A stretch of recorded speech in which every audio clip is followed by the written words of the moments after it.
Edi Rama del dhe thot më gjeni një vend në botë ku gjykata pezullon ministrin, nëse ky veprim është një veprim absurd i gjykatës. Unë të sfidoj publikisht zoti Edi Rama dhe të them më gjej një vend në botë ku ministri ka marrë statusin e të pandeurit dhe nuk ka dhënë dorëheqjen ose është shkarkuar nga kryeministri. Në çdo shtet normal me demokraci të fortë, sapo një ministër akuzohet zyrtarisht, jep dorëheqjen vet ose shkarkohet nga kryeministri. Ministri shkon para gjykatës si qytetar i thjeshtë dhe jo si i paprekshëm. Vetëm në qeverinë tënde ndodh mbrapshtia. Ministria bëhet e pandeur, drejtësia e pezullon dhe ti në vend që të pyesësh a ka faj për aferat, po pyet kush do firmosi tani tenderat e tjerë.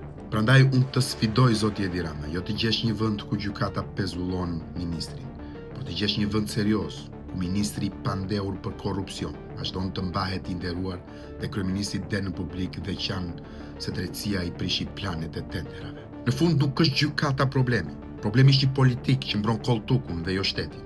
Një ditë shumë shpejt nuk do të pyesë se kush do firmosi tani, por kush do të fali ty dhe sistemin që ndërtove mbi kurizin e shqiptarëve. Të përshëndes.